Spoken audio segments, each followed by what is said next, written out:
Tuhan firman-Mu ajaib, kekal meski gunung menghilang. Tiada huruf yang gagal, tak terpatahkan siasat. Hidup seperti-Mu ya Allah, lebih dari emas. Aku bersaksi kitab-Mu, kitab yang suci. Mendengarkan firman-Mu, hibur hati yang luka. Terangilah langkahku kemanapun ku pergi. Biarkanlah firman-Mu berkuasa atasku. Ubahkanku, bebaskanku, ku mau menyenangkan-Mu. Salam jumpa pemirsa terkasih, saya menyambut Anda sekalian dimanapun Anda berada. Dalam episode yang terbaru, program studi harian kita Semua Kitab Suci. Saya senang bertemu Anda hari ini saat kita mempelajari firman Tuhan, semua kitab dalam Alkitab, firman Tuhan yang hidup dan kuat dan lebih tajam dari pedang bermata dua manapun. Dalam perjalanan kita mempelajari kitab-kitab perjanjian baru, kita telah sampai pada kitab Tesalonika pasal yang pertama, khususnya ayat yang ke-7 sampai 10. Dan subjek dari penelitian kita adalah surat Tesalonika, dari arti kata Tesalonika adalah kemenangan terhadap dusta. Bagaimana gereja ini memenangkan terhadap dusta? Ketika sudah menerima Kristus sebagai juru selamat pribadi untuk setiap anggotanya. Dan di episode hari ini, kita akan bertemu dengan kelompok pertama, pemberitaan Injil. Sebelum radio dan sebelum televisi ada siaran kolektif Alkitab. Siapakah yang menyiarkan dan bagaimana siarannya? Inilah yang akan kita ketahui di episode hari ini. Tetapi pertama-tama, izinkan saya untuk menyambut tamu kehormatan yang telah hadir di studio, Saudara Elia Isa dan Saudara Fayez Fuad. Selamat datang para hamba Tuhan. Selamat datang. Kami juga menyambut hadirin di studio, selamat datang. Pemirsa terkasih, kita akan segera memulai pembelajaran sesaat lagi setelah rehat.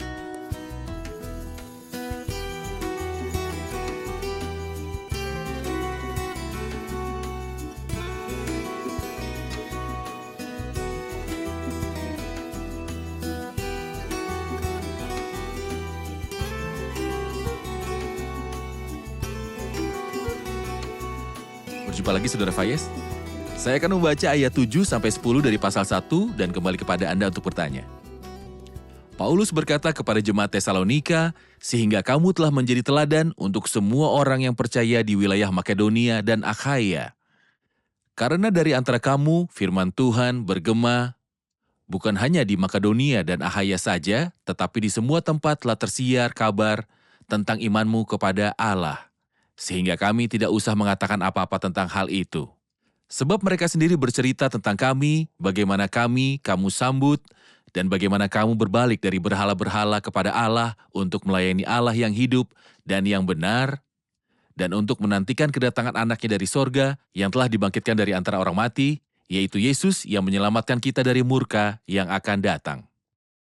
Jelas sekali melalui ayat-ayat ini, dia ingin mendeklarasikan kesaksian gereja ini. Dan cahaya yang tidak dapat disembunyikan sebagaimana cahaya selalu mengekspresikan dirinya. Bagaimana terang gereja lokal yang baru lahir di Tesalonika ini terekspresikan di hadapan semua orang.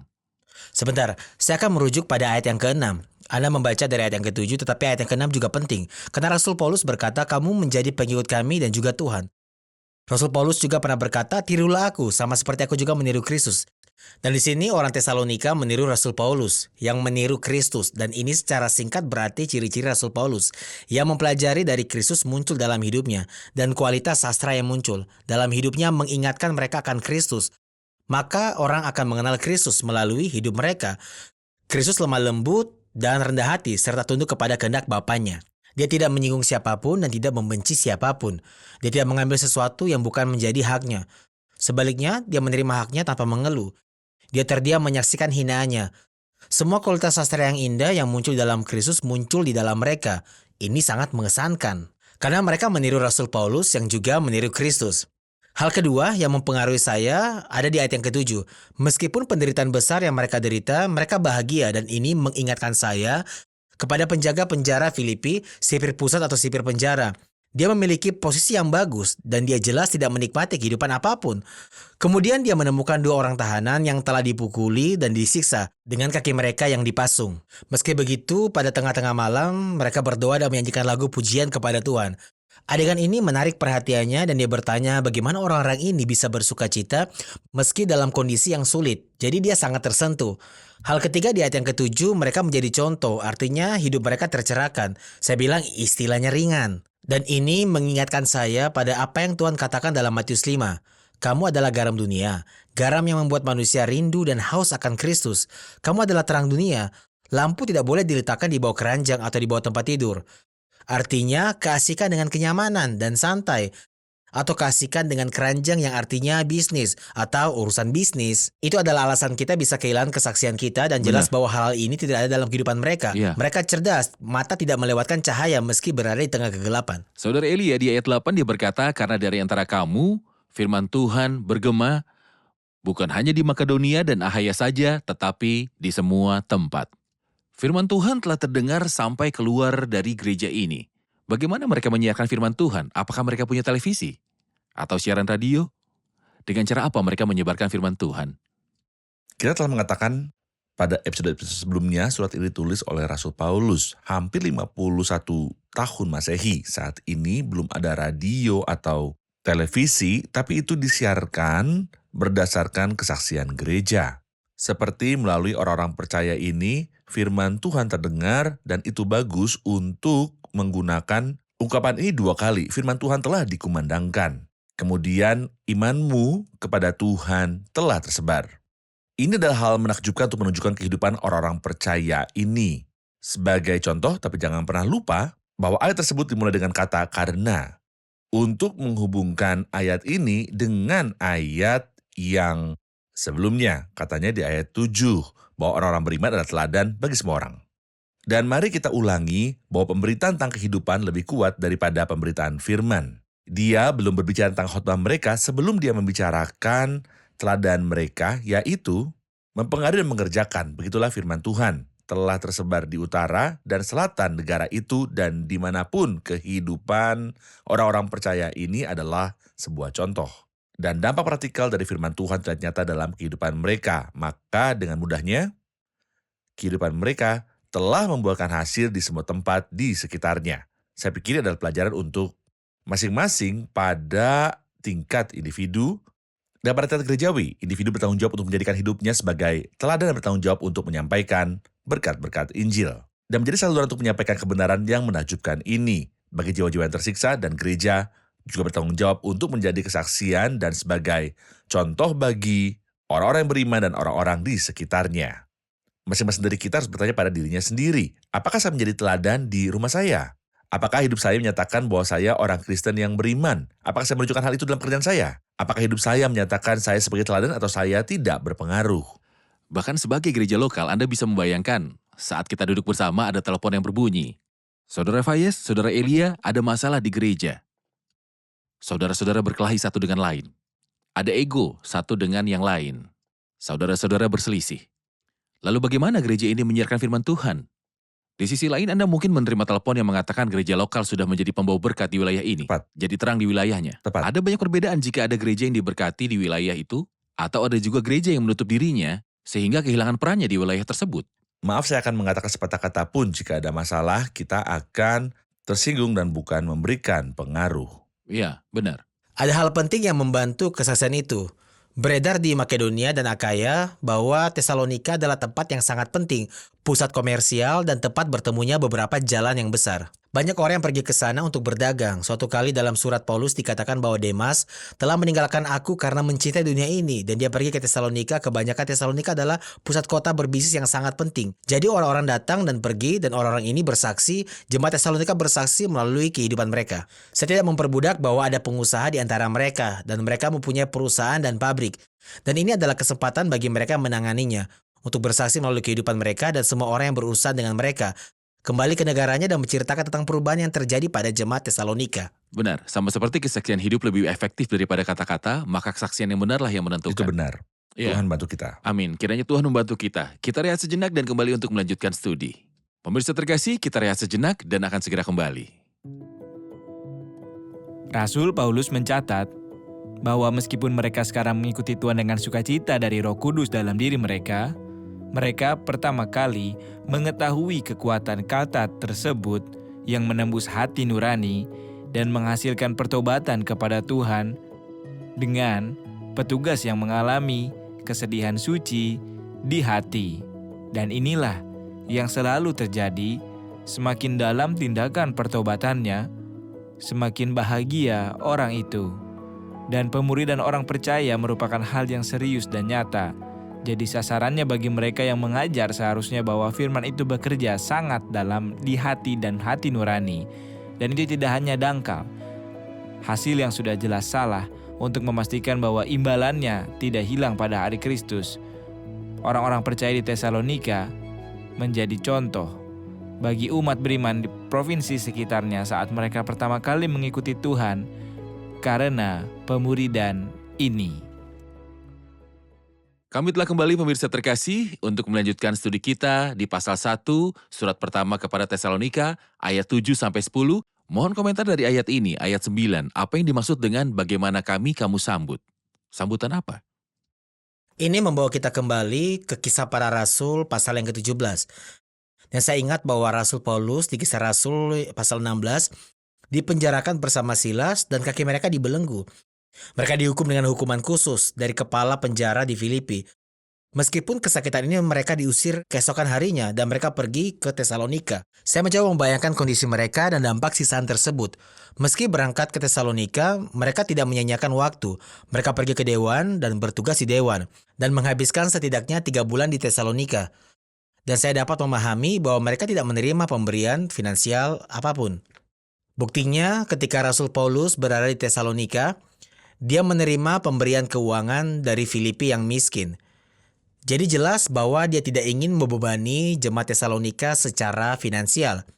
Dia benar-benar sempurna, meskipun dia berhak untuk menjalani hidup dari Injil. Tetapi dia melepaskan haknya. Tentu saja transaksi ini juga berdampak pada mereka. Sampailah laki-laki itu datang kepada mereka dan menimbulkan dampak rasa sakit yang hebat pada dirinya. Semua faktor ini mempengaruhi mereka dan jelas bahwa alasan dibalik perilakunya adalah orang yang dia puja dan cintai dan melayaninya dengan jujur. Kemudian dia pergi ke Berea, dari Berea ke Athena, dan dari Athena ke Korintus. Dan di masing-masing negara dia dihina dan juga dipukul. Dan ketika dia pergi ke Korintus, saya memikirkan apa yang dia katakan kepada jemaat Korintus. Hal ini sesuai dengan apa yang dikatakan kepada jemaat Tesalonika. Aku menyertai kamu dalam kelemahan, dalam ketakutan dan dengan sangat gentar. Saya pada saat ini kami lapar, haus, telanjang, dipukul, dan hidup mengembara. Seorang pria dengan kesulitan ini dan menderita, namun dia tetap melayani. Dia yang bernama Yesus Kristus. Siapakah Yesus Kristus ini? Yang berhak dilayani, dan dia memberikan kekuatan dengan cara ini kepada setiap hamba yang tetap melayaninya dan integritas yang dimiliki hamba itu. Dan setelah itu di pasal yang kedua, dia akan berbicara tentang betapa dia menyayangi mereka dan mengibaratkan dirinya seperti seorang ibu mengayomi, seolah-olah dia sedang merawat mereka. Wanita mengayomi yang baik hati dan menyajikan makanan. Itu artinya dia adalah teladan bagi mereka dan mempengaruhi mereka secara moral, sehingga mereka semua mengikutinya dan mengubah secara luar biasa. Benar, artinya dia mendatangi mereka dalam keadaan yang sederhana. Ia tidak ingin membebani mereka. Dia menderita, menanggung rasa sakit, dan itu mempengaruhi mereka. Saudara Elia, bagaimana pengaruh masuknya ini terhadap mereka? Kita tahu di awal pasal dia berbicara tentang masuknya dia di antara mereka, bukan pada mereka. Dia pergi untuk ada bersama mereka, bagaimana kamu sambut. Wujudnya memasuki mereka, dalam penampilannya, dalam toleransinya, dalam kesabarannya, bukan untuk membebani mereka, dia mempengaruhi mereka. Bagaimana pengaruhnya? Jelas bahwa dampaknya ada 2. Pertama, dalam pertobatan mereka dan kembali kepada Tuhan Yesus Kristus, dan buah yang muncul dalam hidupnya. Dan jelas sekali ketika mereka melihat Rasul Paulus dalam bentuk ini dan dengan kelemahan manusia ini. Mereka mengamati dan observasi kehidupan Rasul Paulus sebagai teladan. Mereka terpengaruh sampai mereka sendiri yang menjadi teladan Rasul ini. Mempengaruhi mereka dengan hidupnya dan kehidupan mereka menjadi lebih mirip dengan kehidupan dari Rasul Paulus. Tapi ada satu hal lagi yang harus kita bawa dalam pikiran kita ketika ia berbicara mengenai ayat 9, sebab mereka sendiri bercerita tentang kami bagaimana kamu sambut dan bagaimana kamu berbalik dari berhala-berhala kepada Allah untuk melayani Allah yang hidup dan yang benar. Orang ini yang datang kepada mereka adalah orang hina, miskin, dan sederhana. Dia dan rekan-rekannya mempunyai pengaruh terhadap mereka kembali kepada Tuhan. Benar. Efek ini dan kembalinya mereka kepada Tuhan diproduksi, karya sukarela, dan harapan yang sabar. Baik, saya akan baca bacaan ini dan beritahu saya benarkah itu. Bagaimana kamu berbalik dari berhala-berhala kepada Allah? Apakah ada yang membedakan ketika saya berkata kamu telah berpaling dari berhala kepada Tuhan dan berpaling kepada Tuhan dari berhala? Mereka tidak kembali dari berhala, tapi mereka kembali kepada Allah, dan sangat tepat jika kita mengaitkan ayat 9 dan ayat 10 dengan ayat 3 di atas, karena keduanya menjelaskan bagaimana mereka kembali ketika Rasul Paulus berkata mengingat tanpa henti pekerjaan imanmu. Bagaimana pekerjaan iman muncul? Dalam kembalinya mereka kepada Tuhan dari berhala. Pekerjaan iman mengembalikan mereka kepada Tuhan, kemudian pertobatan yang menyertai pekerjaan iman membuat mereka dengan mudah meninggalkan berhala. Paulus tidak mulai pembicaraannya dengan berhala, pencemaran, dan kejahatan yang berhubungan dengan perkataan tersebut. Namun dia berbicara kepada mereka tentang Tuhan dan iman yang bekerja dalam hati mereka. Dan inilah pekerjaannya, pekerjaan Tuhan untuk menerima anak Allah. Mereka menerima Kristus dan kemudian bertobat dari berhala. Benar.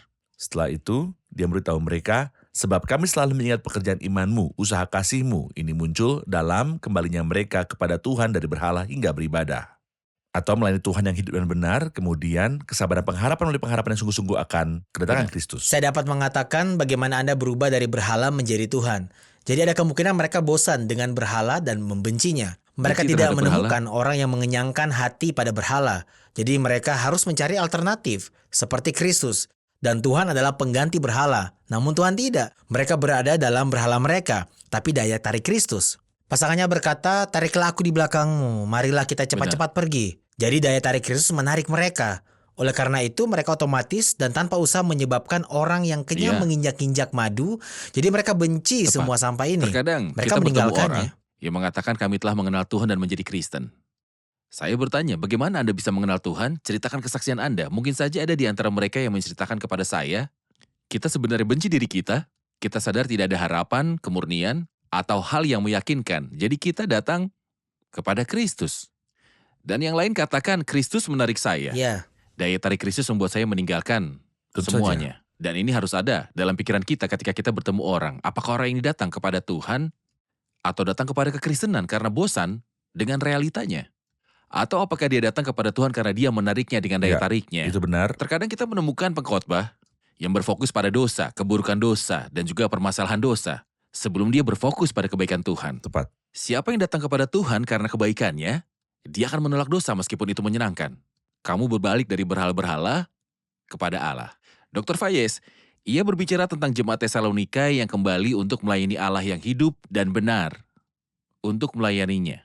Melayani Tuhan yang hidup dan benar. Apa yang terwakili dalam hubungan orang beriman dengan Tuhan yang telah kembali kepadanya? dalam beberapa terjemahan kata melayani diterjemahkan menjadi menyembah. Saya lebih memilih kata penyembahan karena kata penyembahan mengingatkan saya pada kesamaan jemaat yang beriman ke tempat suci atau tempat tinggal Tuhan di dalam roh, dan gagasan tentang kuil tempat beribadah dan sujud dikedepankan, mengingatkan kita akan pengerahan imamat. Dan mereka yang mempercayainya adalah imamat, semua orang percaya memiliki imamat. Atau dua jenis imamat, imam suci untuk mempersembahkan korban rohani, dan suatu bangsa kudus yang supaya kamu mewartakan puji-pujian kepada Dia yang telah memanggil kamu keluar dari kegelapan menuju terangnya yang ajaib. Ini adalah pelayanan yang dapat diterima dan ibadah yang benar jika kita melakukan kedua jenis imamat tersebut. Mempersembahkan korban rohani, Rasul Paulus berbicara dalam Ibrani 12 tentang pelayanan kasih karunia, yang melaluinya kita dapat melayani Tuhan dengan cara yang berkenan. Dia berbicara kepada kita tentang mempersembahkan korban rohani, pujian, penyembahan, dan mendekati hadirat Tuhan kita. Pengorbanan rohani mencakup mengejar imamat kudus dan mempersembahkan penyembahan. Namun ada hal yang sangat penting untuk mengejar bangsa suci dan mewartakan puji-pujian kepada Dia yang memanggil Anda keluar dari kegelapan ke dalam terangnya yang menakjubkan. Hal ini tidak dimaksudkan untuk berdiri di atas mimbar dan mengatakan Kristus itu baik dan memiliki banyak keutamaan dan kualitas sastra yang indah. Ini bagus, tapi lebih dari itu menunjukkannya saya dapat mewartakan sifat-sifat Kristus melalui hidup saya. Yang menurut saya ada contoh yang kita punya, Paulus dan Silas di penjara. Mereka biasa mengejar imamat suci. Jadi pada tengah malam malam, Paulus dan Silas sedang berdoa dan menyanyikan lagu pujian kepada Tuhan, bangsa yang suci. Bangsa suci muncul ketika sipir penjara ingin bunuh diri. Namun Paulus yang memberitahunya, tidak perlu takut karena mereka bisa saja melarikan diri. Tapi ternyata tidak, dan jangan bunuh diri. Begini Paulus menunjukkan kasihnya kepada seseorang yang memukul dan menyiksa mereka. Apakah puji-pujian ini? Siapa pemilik pujian-pujian ini? Ini adalah pujian dari yang memanggil kamu keluar dari kegelapan menuju terangnya yang ajaib. Jadi mereka memberitakan sifat-sifat Kristus sepanjang hidup mereka, dan sipir terpengaruh dan telah berubah pada malam yang sama. Saya pikir ini adalah cara kita harus melayani Tuhan. Mengejar imamat suci dan juga bangsa suci. Karena ibadah bukanlah gereja kolektif yang beribadah pada saat berkumpul saja, tetapi juga mempersembahkan tubuh sebagai korban sepanjang hari. Keasikan dengan Tuhan dan melayani Tuhan sepanjang hari. Keasikan dengan Tuhan dan hidup dalam sentralisasi Tuhan, karena Tuhan adalah pusat dari kehidupan kita. Saya tidak bisa membatasi ibadah untuk ibadah kolektif yang mungkin terjadi pada jam berkumpul. Pada sisa hari itu, saya tidak menjadi jemaat. Kalau begitu, saya orang yang bermasalah. Dia yang berjalan dengan cara yang sempurna, Iya, dia akan melayaniku. Saudara Elia, ketika dia menyuruh mereka kembali dan melayani Tuhan yang hidup dan sejati, dia berkata, Tuhan yang hidup dan benar. Dan sebelumnya dia berkata, bagaimana kamu berbalik dari berhala kepada Allah. Mohon berikan perbandingan antara Tuhan yang hidup dan berhala-berhala. Tentu saja, berhala-berhala itu telah dijelaskan dalam Alkitab dan ada banyak penjelasan tentang mereka dalam Perjanjian Lama dan jelas dari kata sifatnya bahwa mereka adalah berhala. Sebagaimana mereka mempunyai hidung tapi tidak bisa mencium, mereka tidak mendengar dan mempunyai mata tetapi mereka tidak melihat atau berbicara. Berhalanya adalah seperti pembuatnya dan berhala-berhala itu tidak terkait dengan ketidakmurnian. Dan penyembahan pagan dalam Alkitab selalu dikaitkan dengan kejahatan sastra yang mengerikan ini. Tapi Tuhan yang hidup dan sejati adalah Tuhan yang benar. Dia adalah Tuhan bahwa ketika seorang kembali kepadanya, hidupnya berubah dan memisahkan diri dari segala kejahatan moral dan hidup dalam kesucian dan kemurnian. Ada perbedaan besar antara ini dan itu. Tidak ada perbandingan antara keduanya. Tuhan yang sejati dan hidup yang mengubah dan memiliki kehidupan dan menciptakan kesucian dalam diri seseorang dan penyembahan berhala dan kenajisan terkait dengannya. Saya ingat di Mesir kuno ketika Musa dan bangsanya berada di Mesir, Mesir penuh dengan berhala. Dewa-dewi pagan yang tidak melihat, mendengar, berbicara, atau membebaskan. Namun ketika Tuhan menampakkan diri kepada Musa di semak-semak dan ingin menyatakan dirinya sebagai Tuhan yang hidup dan sejati, ia berkata, aku telah melihat kezaliman terhadap umatku. Ya. Aku telah mendengar tangisan mereka. Sang berhala tidak bisa melakukan itu semua. Aku turun untuk membebaskan mereka semua. Berhala tidak bisa membebaskan. Itulah Tuhan yang benar Dengan dibandingkan berhala-berhala dunia. Tapi saya suka pemirsa menggaris bawahi di kata hidup. Benar. Kata hidup ini penting bagi saya dan meyakinkan saya tidak menyembah seseorang yang sudah tidak hidup, orang yang sudah meninggal, atau almarhum yang berharga. Saya menyembah orang yang hidup. Benar. Apakah itu benar? Dan jika saya berjalan di suatu jalan dan jalannya terpisah dan saya tidak tahu harus kemana, di sini atau di sana, dan saya bertemu dengan yang hidup dan yang mati, siapa yang akan saya tanyakan? Siapa yang bisa saya tanyakan pada orang mati atau hidup? Saya pikir saya harus bertanya pada orang yang masih hidup. Jadi Dan yang kita hidup menyembah sampai Kristus yang selama-lamanya. hidup. Aku telah mati, namun lihatlah, aku hidup sampai selama-lamanya berdasarkan kekuatan dari hidup yang kekal. Dialah satu-satunya yang patut kita sembah. Benar, benar. Tentunya hadirin memiliki pertanyaan. Saya ingin fokus pada satu kalimat yang saya ingin perjelas dan minta pendapat Anda. Kita telah mengatakan bahwa yang paling penting adalah kehidupan kesaksian daripada kata-kata. Apa komentar Anda tentang gereja kita dalam situasi saat ini yang sudah terfokus pada kehidupan yang patut menjadi kesaksian dan juga perilaku yang harus menjadi kesaksian, dan Anda tidak perlu untuk berbicara atau berkhotbah karena situasi saat ini tidak memungkinkan dan juga kondisi negara kita. Jadi fokuslah hanya pada hidup kita dan ini sudah cukup. Apa komentar Anda? Sebuah pertanyaan yang sangat penting di akhir episode. Apakah fokus kita pada kehidupan kesaksian membebaskan kita dari tidak bersaksi melalui kata-kata? Silakan. Nyatanya, saya ingat bagian yang saya suka dan sangat penting. Dalam Filipi 2, setelah Rasul Paulus mengulas kerendahan hati Kristus, ia mengatakan sebagai hasil dari kerendahan hati Kristus, kita harus melakukan beberapa hal dalam hidup kita. Lakukan semua hal tanpa mengeluh dan tanpa menyebabkan perselisihan. Keluhannya adalah menggerutu dalam hati. Berselisih adalah protes ketika keadaan kita sulit dan ada orang yang mengganggu kita. Supaya kamu tiada beraib dan tiada bernoda, memiliki satu tujuan saja, sebagai anak-anak Allah yang tidak bercela, dan bagian selanjutnya sangat penting. Di tengah-tengah angkatan yang bengkok hatinya dan yang sesat ini, sehingga kamu percaya di antara mereka seperti bintang-bintang di dunia. Apakah kesaksian hidup itu sudah cukup? Belum. Sambil berpegang pada firman kehidupan adalah kesaksian dari perkataan seperti kesaksian hidup adalah penting. Namun kesaksian perkataan dan selalu siap memberikan pembelaan kepada setiap orang yang bertanya kepada kamu. Alasan untuk pengharapan yang ada padamu, hidup kita akan bersaksi. Dan mereka akan terdorong dan bertanya, mengapa Anda berbeda? Jadi kita harus siap untuk terus Benar. bersaksi. Izinkan saya katakan awal mulanya diperlukan kesaksian ucapan, tapi paspor kata-kata saya ke hati orang-orang adalah kehidupan kesaksian saya. Jika kehidupan saya bukan kesaksian, perkataan saya tidak akan mempengaruhi orang. Kesaksian hiduplah yang membuat kata-kata saya menyentuh hati dan membuka hati. Saya diingatkan setelah percakapan kita ketika Tuhan memanggil Abraham dari Ur di Kasdim dan pergi ke tanah Kanaan. Dan tentu saja dia menjadi saksi dalam perjalanan keluarnya. Alkitab menyebutkan bahwa Abraham melakukan 3 hal penting. Pertama, dia membangun sebuah altar. Kedua, dia mendirikan tendanya. Ketiga, dia memanggil nama Tuhan. Dia membangun sebuah altar yang berarti imamat suci yang baru saja kita dengar mempersembahkan korban rohani untuk menyembah Tuhan, dan itu merupakan kesaksian untuk menyembah Tuhan melalui persembahan korban rohani. Mengapa? Karena itu adalah kesaksian, tapi dia tidak hanya menyembah Tuhan, tapi dia menjalani kehidupan nyata sebagai orang asing yang mendirikan tendanya. Tapi dia tidak puas dengan ini. Dia juga memanggil nama Tuhan, dia berbicara kepada orang-orang di sekitarnya tentang Tuhan yang dia saksikan ini. Kita memiliki tanggung jawab tidak hanya untuk menjalani hidup kita sebagai kesaksian, tetapi juga untuk menyelesaikannya dengan kehidupan pengajaran. Terima kasih, Tuhan berkati. Kita simpulkan episode ini bersama hadirin.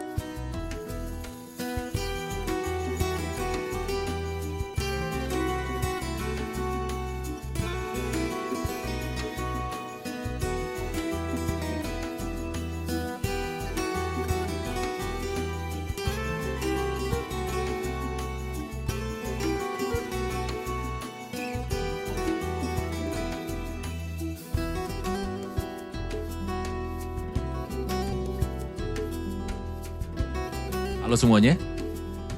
Dalam episode hari ini kita tahu bahwa jemaat Tesalonika dan gereja di sana kembali kepada Tuhan yang hidup dan sejati. Bagaimana ini muncul dalam kehidupan mereka? Jelaslah bahwa kembalinya mereka adalah nyata dan itu terjadi karena pekerjaan Roh Kudus. Dan ini yang kita lihat di ayat 3, Rasul berkata, perbuatan imanmu. Jelas ada perbuatan iman mereka. Hasil kerja dari kasih dan kesabaran harapan di dalam diri mereka. Hal ini juga terlihat di ayat 6. Dan kamu menjadi pengikut kami dan Tuhan setelah menerima firman itu dalam penderitaan yang berat dengan sukacita yang dilakukan oleh Roh Kudus. Meskipun begitu, dalam penderitaan karena penganiayaan, mereka membuktikan Roh Kudus itu ada dalam diri mereka. Dan dari mereka lah firman Tuhan terdengar kemana-mana. Di sekitar mereka jadi sangat jelas bahwa orang-orang ini benar-benar menerima Tuhan. Mereka juga meninggalkan berhala. Mereka juga meninggalkan berhala dan berpaling kepada Tuhan yang hidup dan benar. Dan meninggalkan berhala karena tidak cocok untuk menggabungkan keduanya. Bagus. Bagaimana? Luar biasa. Benar? Tepat. Anda telah mendengarkan dengan baik. Mereka berpaling kepada Tuhan yang hidup dan benar untuk melayani Tuhan yang hidup dan benar. Apa maksudnya melayani di sini? Di sini maknanya melayani Tuhan yang hidup, bukan sekedar saya menyembah Tuhan pada waktu berkumpul saja, dan pada saat berkumpul saya mempersembahkan korban rohani, tetapi seluruh tubuh saya harus menjadi korban suci bagi Tuhan sepanjang waktu dan sepanjang hari, menjadi benar-benar kudus bagi Tuhan. Menawarkan pengorbanan rohani sebagai imamat Bangsa kudus yang dan juga untuk menunjukkan pujian kudus kepada Kristus di luar sebagai bangsa yang bagi kudus. Tuhan. Bagaimana pendapat Anda? Luar biasa, jawaban yang bagus. Sudah bagus. Baik, terima kasih semua. Tuhan memberkati. Terima kasih para hamba Tuhan. Kita lanjutkan diskusi di episode selanjutnya.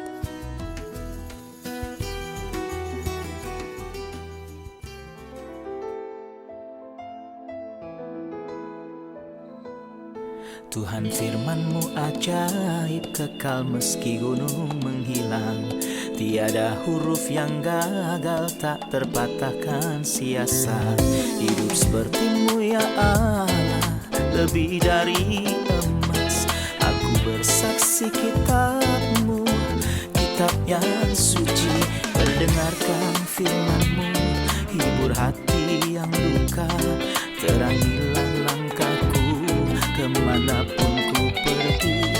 Biarkanlah firman-Mu berkuasa atasku. Ubahkanku, bebaskanku, ku mau menyenangkan-Mu. Tuhan firman-Mu ajaib, kekal meski gunungnya. Ubah dan bebaskan aku.